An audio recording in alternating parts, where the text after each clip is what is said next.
Welcome to FedSoc Forums, a podcast of the Federalist Society's practice groups. I'm Nate Kazmarek, Vice President and Director of Practice Groups at the Federalist Society. For exclusive access to live recordings of FedSoc Forum programs, become a Federalist Society member today at fedsoc.org. Hello, and welcome to this FedSoc Forum webinar call. Today, February 21st, 2024, we're delighted to host a litigation update on matters related to the First Amendment in the classroom. My name is Kayla Kleist, and I'm an Assistant Director of Practice Groups here at the Federalist Society. As always, please note that all expressions of opinion are those of the experts on today's program, as the Federalist Society takes no position on particular legal or public policy issues. Now, in the interest of time, I'll keep my introduction of our guests today brief.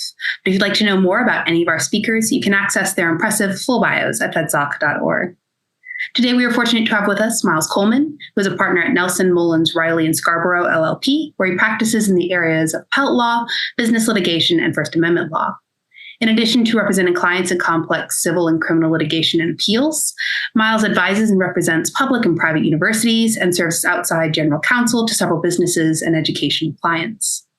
He also represents and counsels private entities and government agencies and officials, including multiple current and former governors of South Carolina and members of Congress, on issues related to constitutional and statutory freedoms of speech, religion, and association. His First Amendment work has been cited by the United States Supreme Court. Also joining us today is Kayla Toney, who is an associate counsel at First Liberty Institute, where she concentrates on religious liberty matters and First Amendment rights for clients of all faiths. Prior to joining First Liberty, Kayla litigated religious freedom cases as a constitutional law fellow at the Becket Fund for Religious Liberty. She clerked for Judge Gregory Muggs of the U.S. Court of Appeals for the Armed Forces and worked as a litigation associate for the D.C. office of Winston & Strawn, LLP. Finally, joining us today as our moderator for today's conversation is Professor Eugene Volokh, who is the Gary T. Schwartz Distinguished Professor of Law at UCLA School of Law, where he teaches First Amendment law and is involved with the First Amendment Amicus Brief Clinic. Additionally, he has often taught criminal law, copyright tort law, and a seminar on firearms regulation policy. Before coming to UCLA, Eugene clerked for Justice Sandra Day O'Connor of the U.S. Supreme Court and for Judge Alice Kozinski of the U.S. Court of Appeals for the Ninth Circuit. He is an author of multiple textbooks, as well as over 90 law review articles. In addition to his academic work, he has filed briefs in more than 125 appellate cases throughout the country since 2013. And I will leave it there. One last note throughout the panel, if you have any questions, please submit them via the question and answer feature that's found at the bottom of your Zoom screen, so they'll be accessible when we get to that portion of today's webinar. With that, thank you all for joining us today. Eugene, the floor is yours. So thanks very much for putting on this webinar. It's a very interesting subject, and I think we're going to turn to Miles right now, and he'll talk a bit about his thoughts on the matter, then Kayla, and then we'll have a conversation. Okay, sounds good. Thanks very much.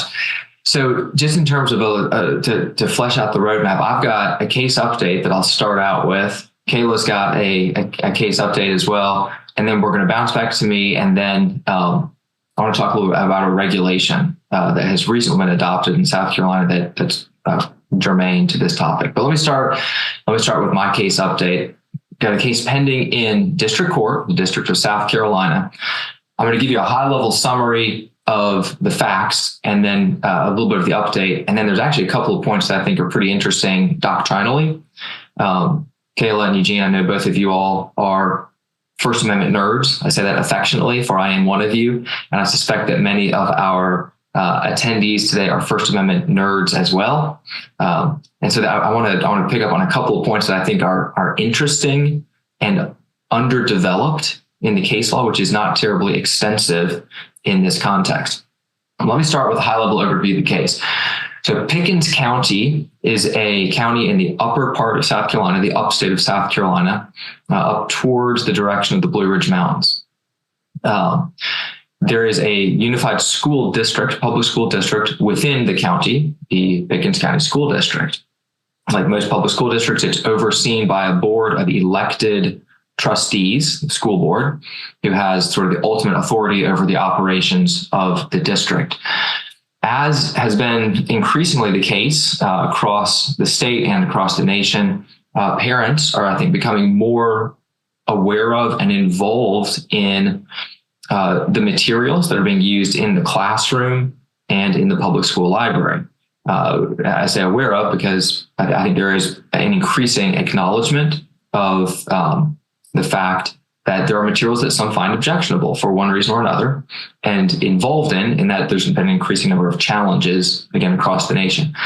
In this case, the one pending in South Carolina, some parents challenged the inclusion of the book Stamped.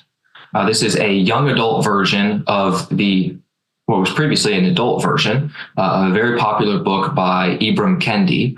It's a book about racism, anti-racism, and contemporary society. Now, when it talks about contemporary society, it does that through a historic lens. The book says right up front, this isn't a history book, it's a present book. It's not really about the history, it's about the present. But nevertheless, it spends several hundred pages going through an account, I will say, a perspective of the history. And that's really where the rub comes. There are a number of instances throughout the book where the historic recitation is of, shall we say, dubious veracity. Professor David Bernstein from George Mason has written on this, as have others. In late 2022, I believe it was, some parents who had students in the district challenged the use of that book in the classroom and in the libraries of some of the high schools within the district. It went through their internal process of being reviewed by committees, and ultimately it got to the Board of Trustees, the school board, who voted to remove it from the classroom where it had been an optional supplemental text, and to make it available in high school libraries only with parental permission. There's not a terribly extensive factual record from the deliberations of the board, but what there is, again, from the recorded board meetings, again, expressed concerns with the historic accuracy and the authenticity, the errors, both errors of commission and omission throughout the book, and its lack of academic rigor. Now, how did that turn into a lawsuit? Well, around that time, people who were not on the board were talking a lot about the book and about this proceeding on social media. Many of those perspectives, admittedly, were political or viewpoint-based. They disagree with viewpoints expressed in the book as opposed to its academic rigor and objectivity. So you got these third-party outside voices making a lot of noise about the book being ideologically wrong or the disagreements with the viewpoints in it. The board never expressed those sentiments, and in fact, in the litigation, have made clear that that wasn't their basis. But in any event, they removed the book from the classroom and put it in the library subject to parental permission. Subsequently, six parents, three married couples, six parents who had students in the district, and the Pickens County Chapter of the NAACP sued the school district, alleging a First Amendment violation. Again, that's sort of the high-level overview of the facts of the case. Where are we now? What's sort of the update is that the plaintiffs moved for a preliminary injunction. District judge denied it, claiming they hadn't proven the four-factor test that they would need to. Plaintiffs subsequently appealed that to the Fourth Circuit. Now, here's where it gets a little bit funny. The district judge, in denying the preliminary injunction, ruled from the bench. It was a fairly extensive oral ruling. In the transcript, it occupies a couple of pages. It went up on appeal to the Fourth Circuit. Plaintiffs then moved for a summary vacatur to send it back down for a more exhaustive findings and conclusions to explain the ruling.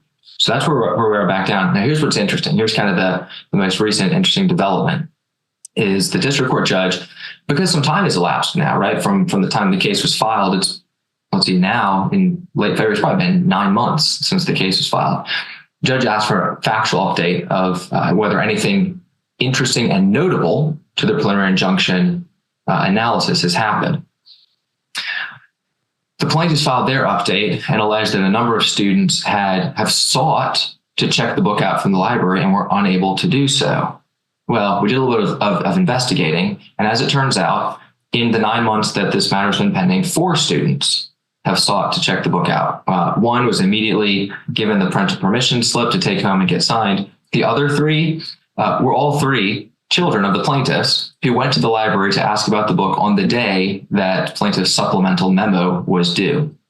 In one instance, they asked a 14-year-old high school librarian helper where the book was, and the student didn't know and couldn't find it. And all of them have since that time been given the opportunity to check the book out, and 2 of them weren't actually interested in reading it anyway. One got the book and checked it out ahead of time. So that's kind of what the case is about and where it's at. So we're still awaiting a more extensive ruling on the preliminary injunction. Meanwhile, there's a motion to dismiss pending. All of that say, I do want to get to what I think are 3 pretty interesting points. And Eugene or Caleb, feel free to jump in response or comment on any of these.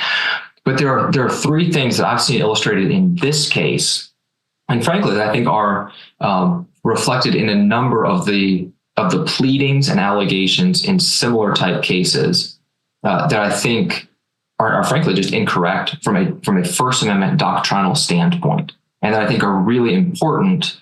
But again, both in this case, which I'm involved in, but more broadly and within the academy to understand.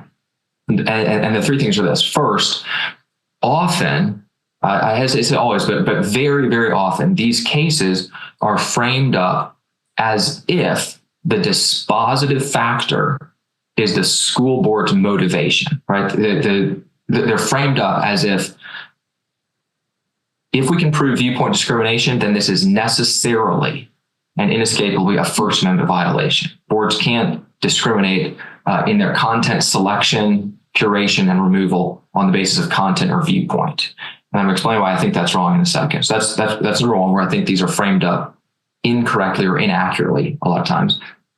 Second, you'll see them framed up as if the controlling standard is found in cases that talk about student speech, right? So you'll see citations to Tinker versus Des Moines, right? Sort of the famous Vietnam era case. You'll see citations to the Bong Hitch for Jesus case, which is more recent one.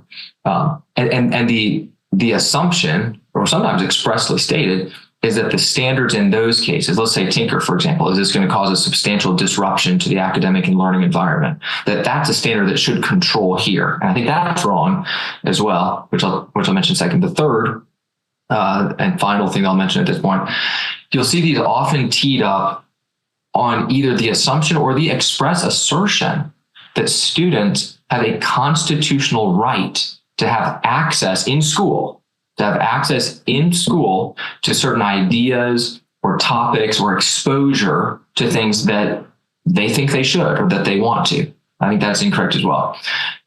I don't want to eat up too much more time because I could talk about this for a long time and Kayla would never get a chance to talk about her case. But let me just kind of touch on those briefly. And then again, Kayla or Eugene, if you guys want to jump in with thoughts or questions, you can as well. I think each of those 3 things is a symptom of the same underlying error. And that underlying error is a failure to recognize that what we're talking about here is government speech. We're talking about a public school, which is the government, right? Using public funds to purchase books that will be owned by a public school, the government, housed in a public building and used to administer a government program.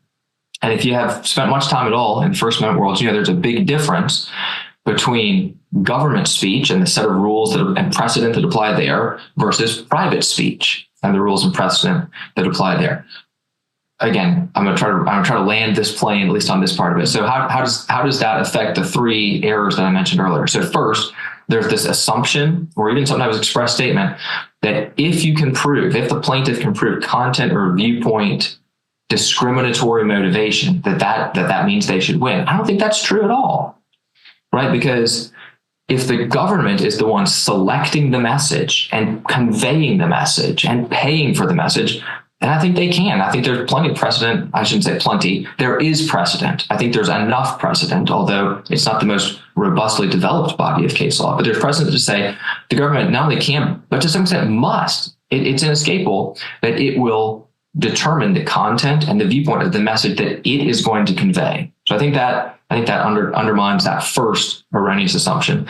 Second was the one where there's an assumption or an express assertion that these cases should be controlled by Tinker or by the Bong Hitch for Jesus case or other student speech cases. But again, those are involving student speech, private speech, which is a different thing entirely than government speech, right? That applies to the employment context, right? Think of Garcetti versus Sabalos. It applies funding issues, right? You think of Russ v. Sullivan or the AOC case, some others like that. So again, I think that's a pretty significant distinction. Third one, the third error was the idea that students, the assumption that students have a constitutional right. That was my power cord falling down very noisily there. A constitutional right to hear or be exposed to ideas that they want to be exposed to. I just don't think that's true. And I don't think there's case law to support that.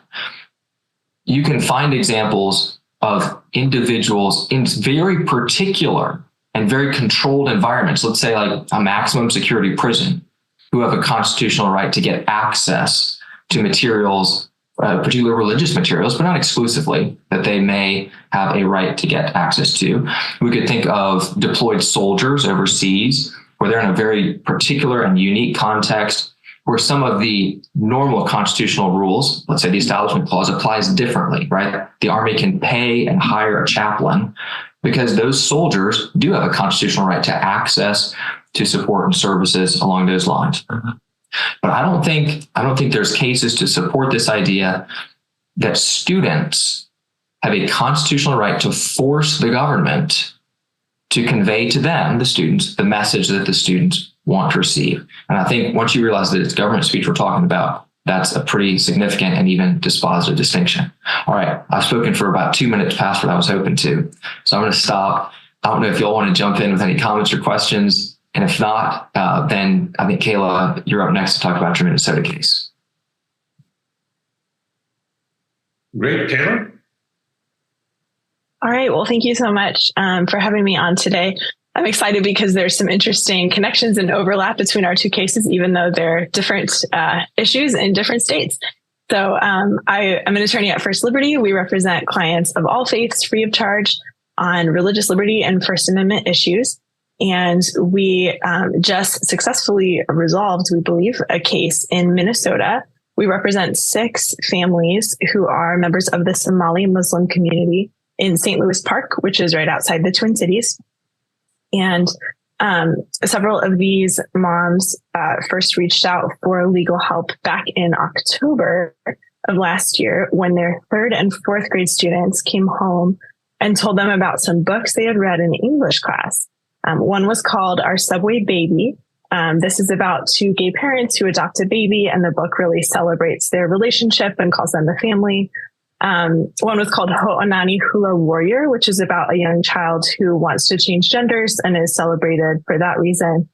And the 3rd was My Shadow is Pink, which is about a little boy who wants to wear dresses, and his father is initially concerned and then decides to embrace and affirm that. And soon the father is also wearing dresses and encouraging the boy to wear dresses as well. So these were the books that our clients knew about because their children told them. And as sincere Muslims, our clients had very serious concerns about this, partly that they weren't notified before this curriculum was put in place. This was a new kindergarten through 5th grade curriculum that was installed across the school districts without any notice to parents or opportunity for them to weigh in on what the materials were. And then also because, these are very young children and the parents feel, according to their sincere religious beliefs, that it's important for them to decide when their children are ready to encounter beliefs that are very different from what they're learning at home. Our friends at the Religious Freedom Institute connected these clients with us at First Liberty, and we've had a great partnership with True North Legal, which is a Minnesota-based law firm as well.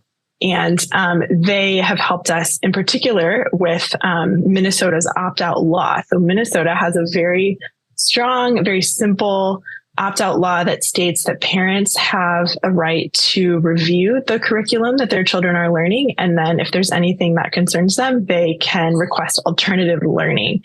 And it's very broad. It doesn't refer to sexual education or any particular topic, but it's very helpful in this case. And so is the First Amendment, it turns out.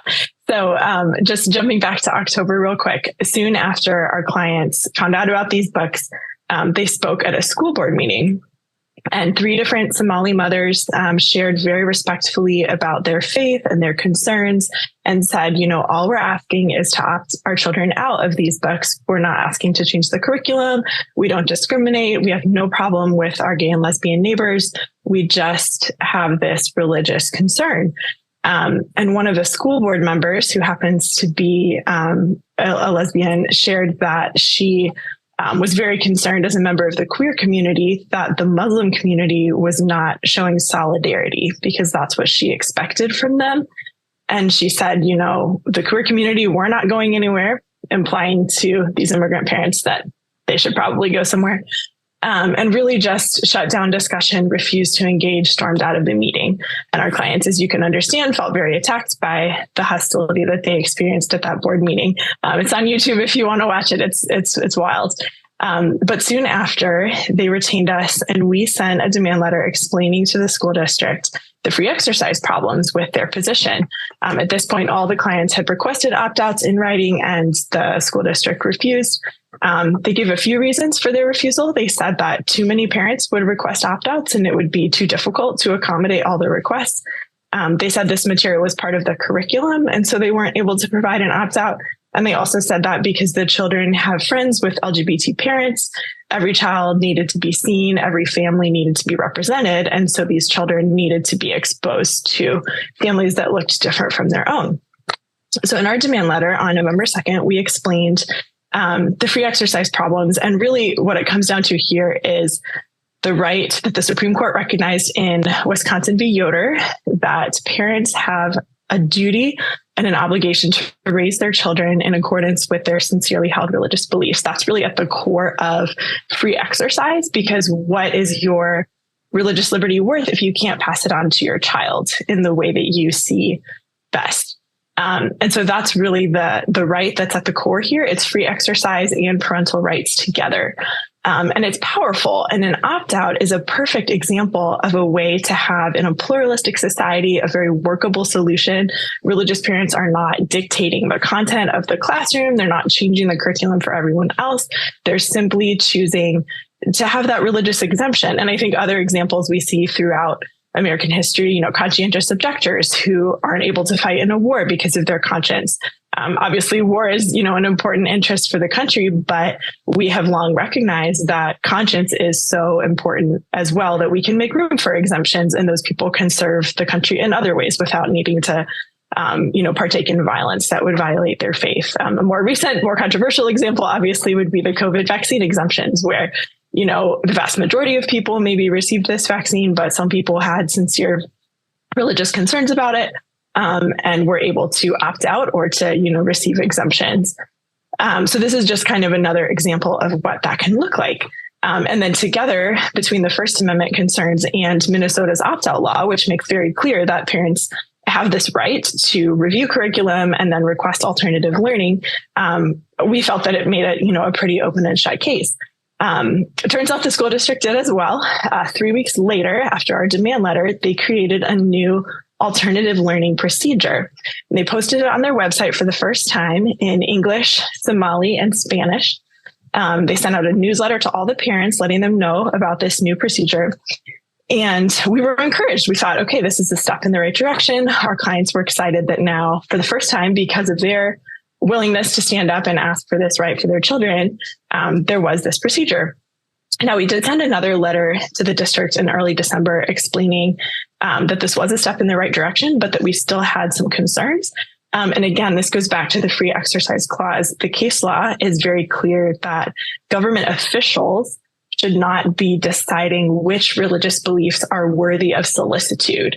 That's in Ocentro versus Espiritu. That's also in Fulton versus City of Philadelphia. And our concern with this alternative learning procedure that the school created was that it was very detailed. It was a 6-page long form, and it asked the parents to describe their religious beliefs in detail.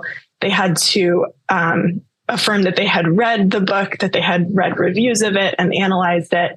And then they had to say what they thought was good about the book and then what they thought was, potentially bad. And this was just beyond the scope of what, especially parents who English is not their first language. This was very complex. This was intimidating to them. They felt that they needed a lawyer to navigate it, which, did not make it a workable solution. So we explained all that to the school district. And then at the same time, we did fill out at least part of these forms for our clients in a way that was not invasive. We just simply said, because of their Muslim religious beliefs, we're asking for this opt-out. And we only knew at that point about 3 books that our clients were concerned about, but there could be many more.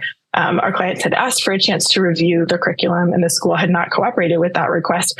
And so we also asked for sort of a broad opt-out from any teaching, homework, discussion, assemblies that have to do with LGBTQ sexuality, figuring that would sort of cover our clients' concern for the opt-out. And lo and behold, within a few weeks, all 6 of our clients received verbal and written assurances from the school district that their opt-out requests were granted. So we were a bit surprised. We were fully prepared to go to court, and we still are if any of these reverse course.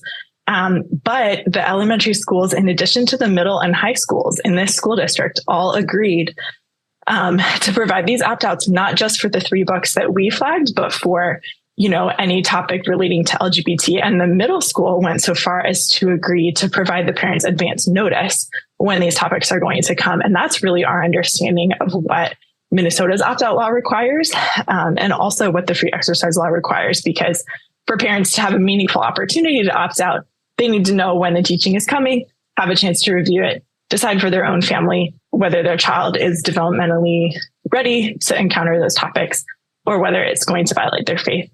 And then choose that opt-out. So that's where we are now.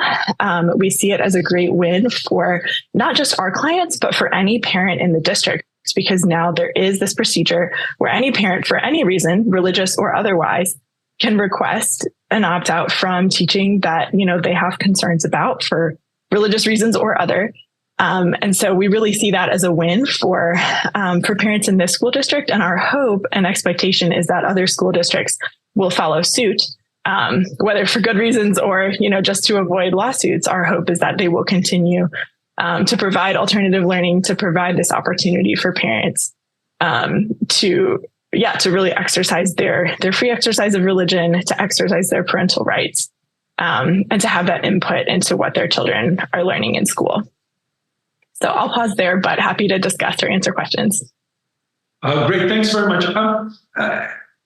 Miles, I know that you have some more things to say about that and on the library question. But before we get to that, just to break things up a bit, I'd like to ask Kayla the question. So I looked up the Minnesota statute. It is 120B.20, right? Mm-hmm. Yes. It does look really quite broad. It's not limited to religious opt-outs. It's not limited to opt-outs from matters related to sexual identity or sexuality or what have you. It really applies to any topic for any student under age 18. Now, your free exercise argument, I think, would be limited to people who have religious objections, but would likewise apply to a wide range of topics. So look, Minnesota legislature chose to do this, and so far it seems the skies haven't fallen, but it makes me wonder. I mean, let's say you're teaching biology and some people want to opt out of the unit on evolution. All right, but there's going to be an exam at the end, and presumably the teacher ought to be able to test students on that. But what if they don't just want to opt out of one little unit? Let's say, for example, there is a history class, and some students say, well, or some parents say, we just don't approve of the way you teach the Civil War, or even, let's say, American economic history. So we're going to listen to the Revolutionary War stuff. We're going to listen to Vietnam War stuff. But for the other things, we're going to send the kids off to a different class session. So it turns out that, they're there for a third of the class, let's say. And again, there's got to be an exam at the end. Would the teacher have to give a different exam, or only grade those questions that don't mention that material? I mean, it's easy enough when you're talking about kindergarten. It's not much by way of exams, but this statute, and again, the logic of your argument applies to a vast range of things. It seems a strange way to run a school system. It's one thing to say you're entitled to just send your kid to private school, of course, if you can afford it. But it's another thing to say you can pick and choose in any class any portion of material that you disapprove of, and again, under the statute, for any reason, all that it requires is an objection to the content. You may just disapprove it because you just think it's factually inaccurate, or you think it's slanted, or whatever else. How's that actually going to work? Those are all great questions. And I appreciate you raising them. I think it's important to distinguish here between doctrinal questions and workability questions. And I think what you're pressing on is the workability. So, let's say I'm a teacher. Is actually a good idea? Okay. So I guess it's both. Well, I would say the statute has been on the books for more than 30 years. The sky has not fallen. It's only been tested in court once or twice.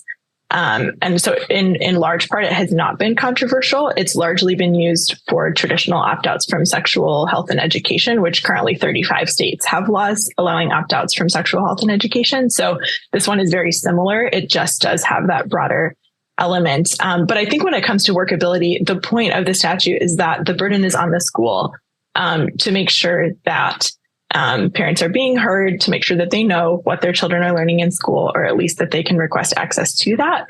And then that last line of the statute says school personnel may not impose an academic or other penalty upon a student merely for arranging alternative instruction under this section.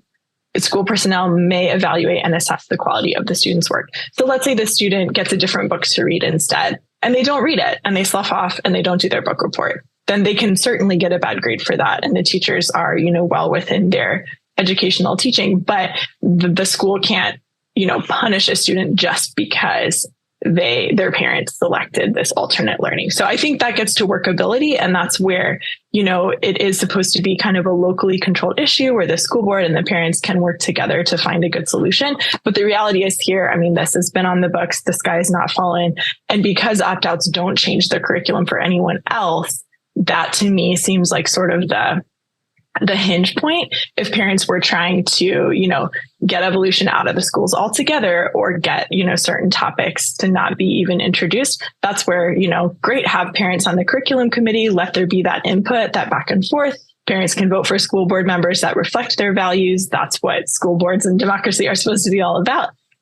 But here, it's again, just that classic religious exemption of, choosing to opt your child out. And I think also to the workability point, children leave class all the time for various reasons: doctor's appointments, English as a second language, tutoring, music lessons, standardized testing. Those are, just a few examples in this district that we found where the school is very flexible, bends over backwards to accommodate the requests of the parents, the needs of the family. And so our understanding in this school district was the fact that they were denying the religious parents opt-outs for religious reasons, but they were allowing all sorts of other accommodations for everyone else.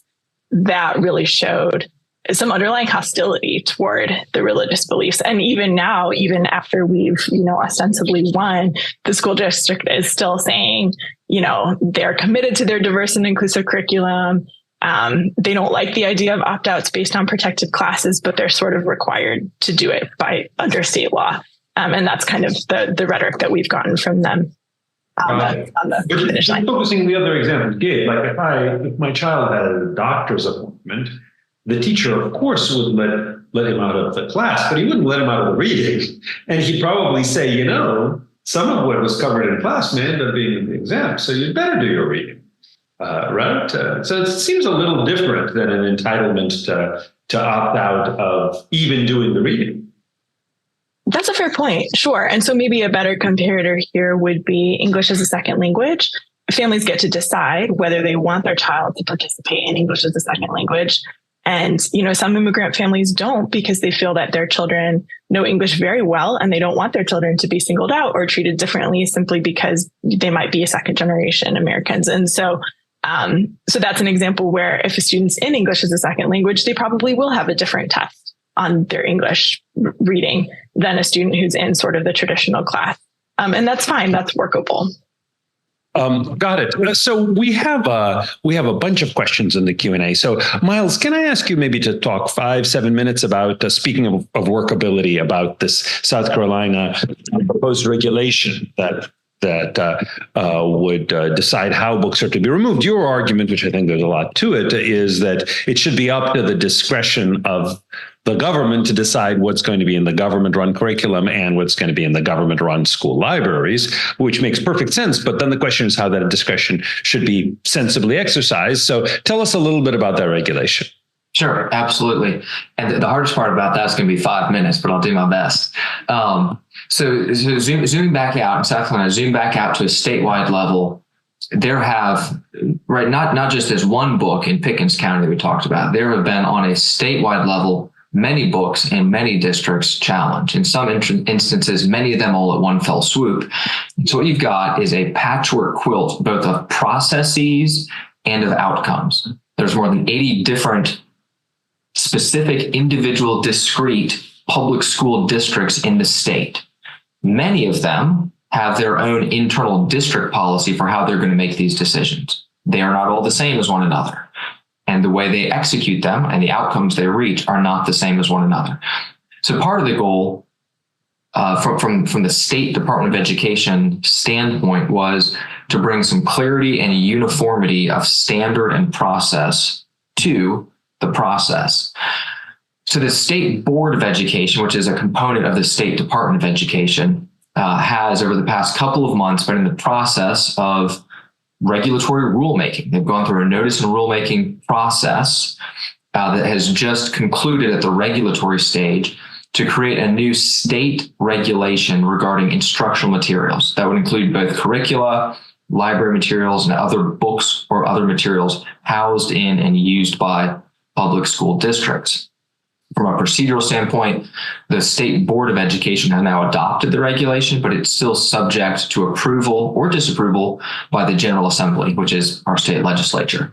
That will happen at some point in the next couple of months. So it isn't in effect yet, but it has been adopted. So let me get back to your question about workability. I think there's a couple things about this regulation, which I was retained to advise the state board on its legality and defensibility. I think there's a couple of things that are interesting about it and that go to that question. I'll leave to the side all of the process-oriented timelines and the form that you use to challenge a book and that sort of thing. Because frankly, that's not quite as interesting to us doctrinally. That's just mechanical. From a workability standpoint, here's, I think, a critical component of the regulation. It sets what's essentially kind of two circuit breaker switches right up at the very top of the decision tree. And I know I just mixed an electrical metaphor with a decision tree metaphor, so I'm sorry. The two at the top of the decision tree are that material. In order for any material to be used in a K-12 public school in the state, it has to be one, age and developmentally appropriate as defined by the reg, which we'll talk about in a second, and two, aligned with and supportive of the state instructional standard, which is an extensive set describing the academic objectives of the public school educational program. So you've got to pass those two initial hurdles in order to get into the building. Of the hundreds of thousands of books and other materials that can easily pass those two hurdles and make it into the buildings, the reg then gives a 5-part, what we might think of as a prudential set of factors that school boards can use to guide their analysis. Just like in the context of standing in court, right? There's constitutional standing, there's prudential factors. Here we've got these two circuit breaker switches, but then once you get past that, there's some prudential factors like how academically rigorous is the material, how objective and suitable is it.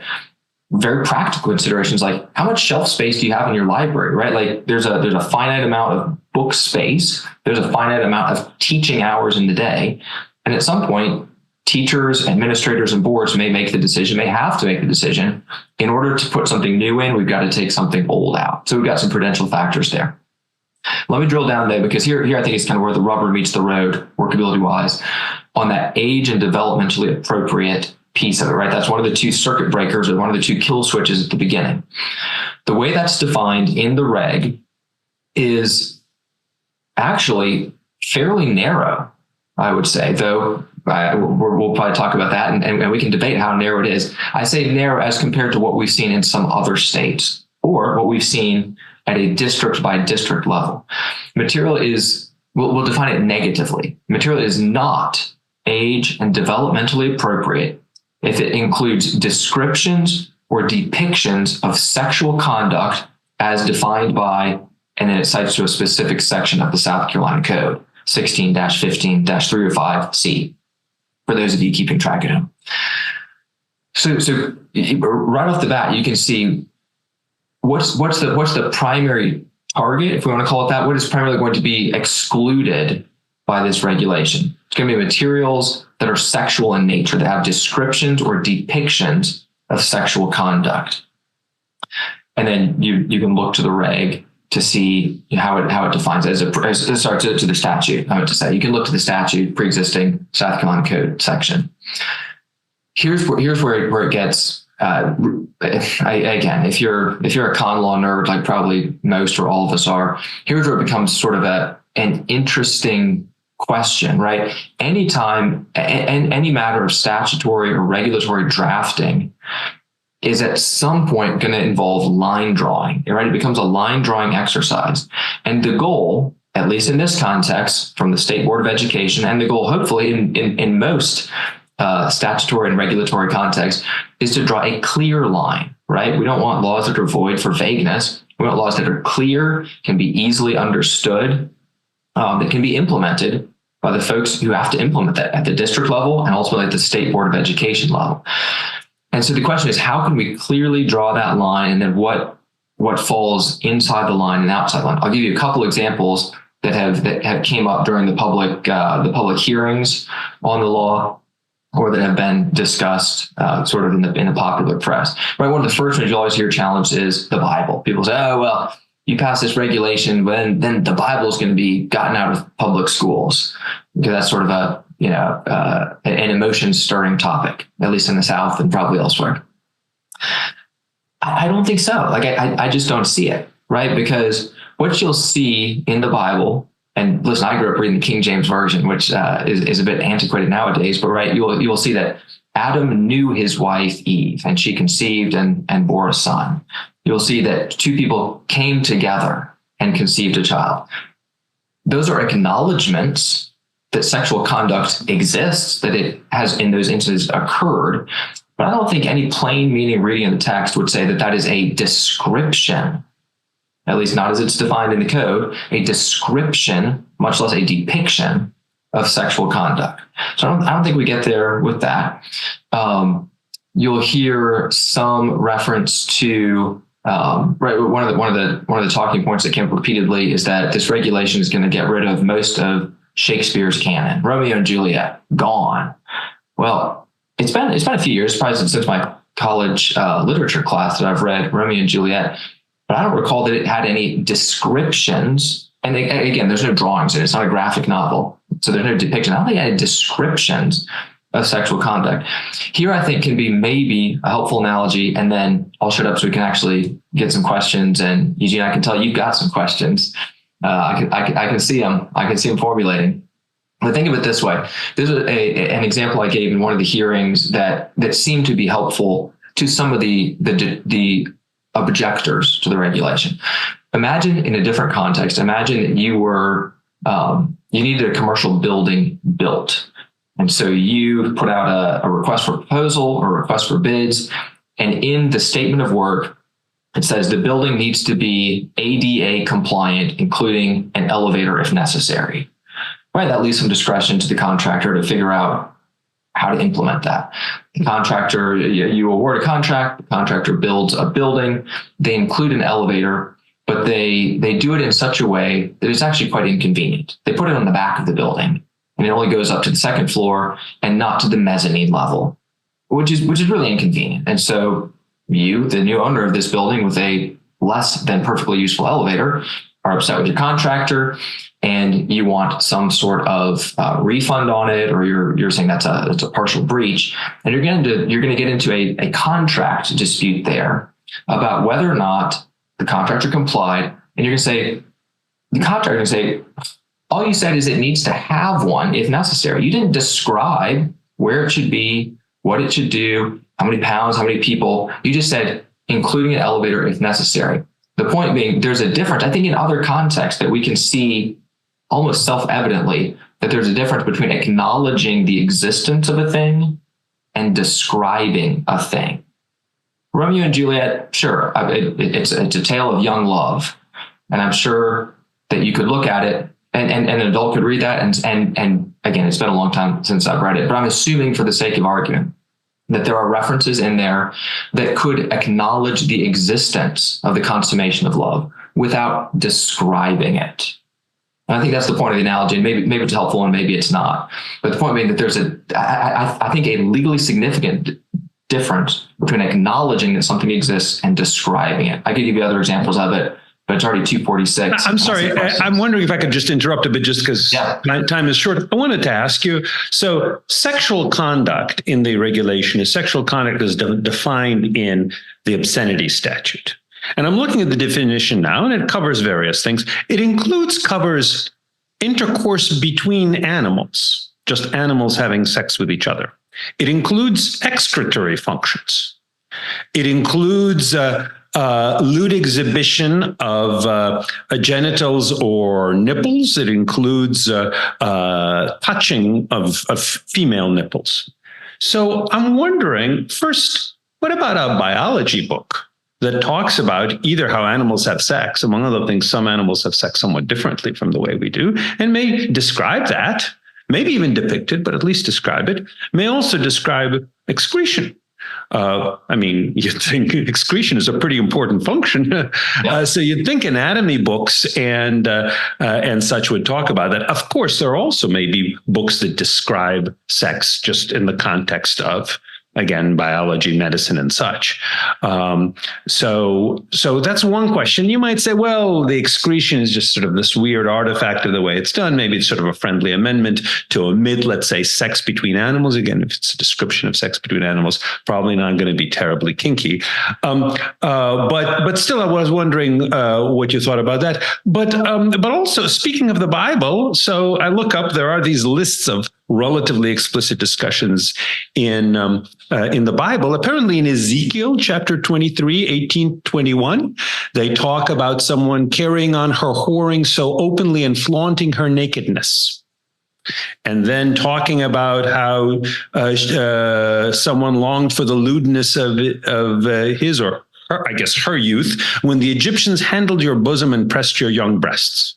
Now, it's true that it doesn't talk about nipples, but it seems that probably when it pretty implicitly talks about nipples, that is not just an abstract thing, and then they had sex. That does sound like a description, not of sex to be sure, but description of two things that would qualify as sexual conduct under the South Carolina statute, and therefore under this regulation: lewd exhibition of one's body and caressing or touching of female nipples. So it seems to me that that this passage would be covered, and therefore the whole book that contains the passage, which is to say the Bible, would be covered as well. Am I mistaken on that? You are, and I can explain why. Tell me how that is not a description of lewd exhibition of genitals or breasts, and how that is not a description of the touching of female nipples. Sure. Let me take both. There were two questions in there. Let me take them both in order. So the first had to do with, you mentioned sex between animals, excretory functions, and that those could come up in legitimate medical, scientific, or biological context.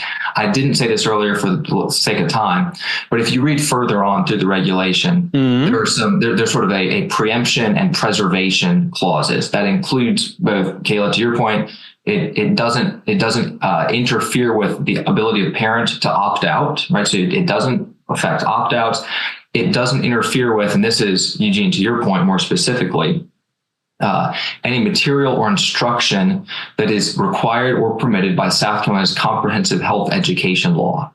And that law, again, you have to go and look at it.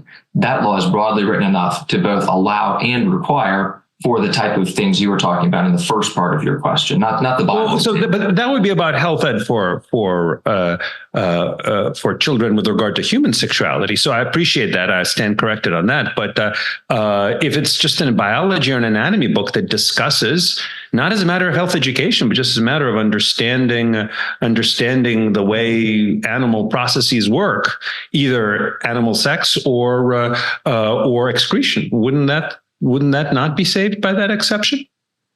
if it's in a biology textbook, and we can use that term maybe a little bit more broadly than literally the ninth grade text used in biology class, that's going to fall within either the comprehensive health education law, which, as you mentioned a second ago, it's broader than just sex ed. It includes sex ed. There's a couple other carve-outs in there as well related to other specific pre-existing statutory requirements or allowances. So that one I don't think is as difficult or as troubling, though in fairness to you, I hadn't gotten to that. I didn't describe that section of the law. I think the more interesting question is not why are there compilations on the internet of the erotic passages of Scripture, but what do we do with them? The ones you brought up, I think, are interesting in particular, and I'll apologize, I'm not looking at them right now, but I'm going to just draw on sort of my general recollection of those passages of Scripture. The second one, at least, I'm quite confident, is metaphorical in nature. It's using an analogy to refer to Israel and its time in Egypt. And this is a fairly common metaphor in Scripture to refer to the nation of Israel, or in the New Testament, the Christian church, as a bride, as a woman. All throughout the prophetic books of the Bible, I shouldn't say all throughout, frequently, often throughout the prophetic books of the Bible, the writers will use the analogy of Israel as, in some instances, and I think this may even be from Ezekiel, an outcast child left abandoned on the field who I brought in, and this is God, metaphorically speaking, that I brought in, I clothed, I fed, I raised up, I protected, and when you became of age, I was betrothed to you, but you turned against me. And this, to your example, went, in the words of some of the older translations, went whoring and displayed your nakedness. Now, again, those are not specific historic narrative descriptions of a person engaging in those events. They're poetic or metaphorical descriptions, I suppose, of, in the scriptural context, of the Almighty's view of his chosen nations turning against him, rejecting him, and chasing after other false gods, false idols, etc. So I don't know that, and I suppose I should try to stay in my lane too. I'm not an ancient Hebrew scholar, though I've read these passages. That's my understanding, and I suppose I could defer to a seminarian who may have a more nuanced understanding of them. But I think that's the answer to those. Got it. So we have a lot of questions. So let me start with one from Margot Cleveland, who's asking whether libraries should be properly seen as limited public fora for private speech rather than places of government speech. And by the way, an interesting question is how this all plays out with regard to public libraries. Is the analysis different for the two? That is to say, public non-school libraries. But we do know there are some situations where the government operates property, provides space on that property, provides even funding for that. And it can discriminate based on viewpoint. It can discriminate based on content. So some of these regulations may be permissible on those grounds, but not based on viewpoint with regard to that. So that's the question. Why shouldn't it be treated more as a place for which is a limited public forum for private speech, that is to say, speech of the authors of the books, and thus subject to a viewpoint neutrality rule, and not government speech? Yes, I think that's a really good question. And I'll say I really appreciate and love when people come with like meaningful, substantive questions that we can grapple with. And so, Margot, I appreciate it very much. Here, I think, is the distinction, and I'm just going to assume that most of our listeners are familiar generally with forum analysis, traditional public fora, limited forum, and non-public fora. And Eugene, you gave a good description of that middle category there. Here, I think, is the distinction. Even in I'm trying to avoid using the word traditional, even in a common or sort of the exemplar limited public forum that we think of, in all of the ones I'm aware of, both from, again, having done quite a bit of work in higher education law and other contexts, in all of those, the speaker whose viewpoints are under consideration is a speaker who voluntarily and affirmatively initiated them. So they came into that space to speak. The government didn't go and get them and carry them into the space to speak. The government made available a forum into which people could voluntarily come to speak. Once that happens, then again, it could be content restricted, right? You can only talk about Clemson football here. You can't talk about other things, but you can be pro or against. We can't limit you on whether you think Clemson's good, bad, or terrible. The school library context is different, right? It's not just a forum limited only to the discussion of books, but anyone can come and say whatever they want about books. No, the only way a speaker, a message gets into that is the government affirmatively goes out and picks it and buys it and reviews it and carries it in and places it in front of the students. And I think that's a material distinction between the two. Got it. Kayla, any thoughts on that? Sure. Yeah, thank you. I just wanted to add a quick point. I think one of the most helpful ways to look at these questions is to flip the facts. So instead of talking about a book that, would be sexually explicit or maybe pushing an LGBT ideology, let's think about a Christian book. Let's think about Pilgrim's Progress. It's one of the most widely selling books of all time. It's patterned after the Bible. It's obviously Christian. It's very evangelical in the way you read it. I'm curious whether Pilgrim's Progress is in any public school libraries. I'm confident that it's not in any public school curriculum. And if a Christian teacher tried to teach it and speak about it and lead a discussion, they would be fired. I can almost guarantee it because we represent clients all the time who were fired because their speech was viewed as government speech, even though they were speaking, at a Christian club after school, or they wanted to describe the reason they wore a hijab to a coworker, and they were suddenly viewed as offensive or discriminatory, and they were fired. We represent clients from all faiths who encounter this all the time. So I think that's just a helpful way to analyze and to remember that whatever doctrines are established that keep some books out are also going to keep the religious books out. And I think the other piece of it that's really interesting is that one of the reasons why religion has been excluded from the classroom over the last 50 years is the Lemon Test. And the Lemon Test has been overruled. In Kennedy, the court made that very clear. And so now, I hope that a book with some religious insight would be permitted in, a curriculum or a public school library, for example, because children can be exposed to that. And certainly if young children can be exposed to sexual content, and if teachers are free to talk about their private lives, even if that would be considered inappropriate by many parents, then, why can't teachers talk about their faith? And just to give you an example with our clients in Minnesota, one of the principals is still pushing back on this idea of alternative learning because she doesn't want to accept it. And she has said to our clients that, well, I can't control what the teachers say because they can say whatever they want, which is a very interesting position given government speech. They can't preach their faith. So why could they share about their private life in a way that's, viewed by the parents to be inappropriate? Yeah. So there's no doubt that the rules with regard to the curriculum leave vast discretion under any view, even Board of Education versus Pico, even the 4 justices who would have imposed restrictions on removal of books from the a school library acknowledge that it's up to the school to decide what the curriculum is. So I think we may be out of time. So let me just ask if there are any closing words. Let me start with Kayla because Miles has had the bulk of the time so far.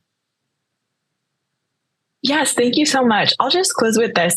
I do think that school choice is a very significant help on these issues because, we have charter schools, we have religious schools, we have homeschooling, hybrid options. Those are all wonderful, and access to vouchers, more friendly state policies, making that financially possible for families, I think is part of the answer.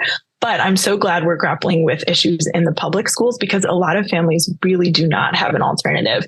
Our clients in Minnesota, for example, there is not a Muslim school alternative that they're comfortable with. There's not a charter school that's available to them. They're not able to afford a private school or to homeschool. And so I think especially for families like them, and Justice Alito has acknowledged this in multiple different opinions. One of them in Morse v. Frederick, he says, parents do not give up their constitutional rights to direct the upbringing of their children just because they go to public school. And for many parents, there's not a meaningful choice there. That's really the option they have to take.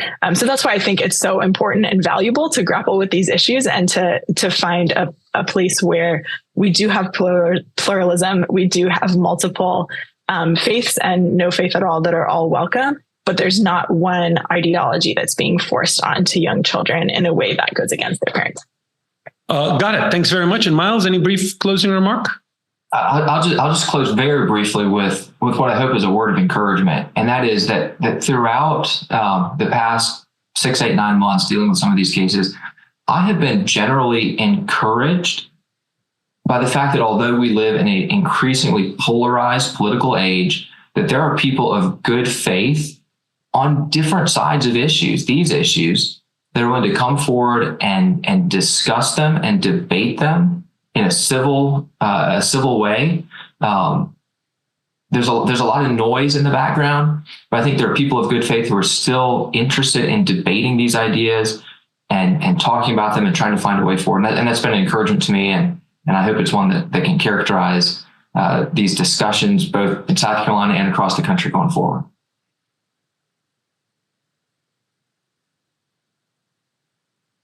Great. Thank you very much, everybody. And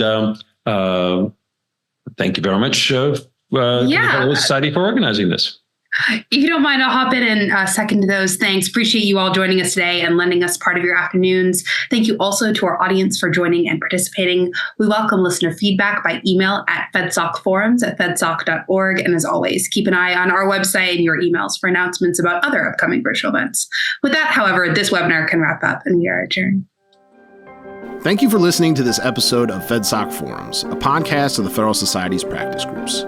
For more information about the Federalist Society, the practice groups, and to become a Federalist Society member, please visit our website at fedsoc.org.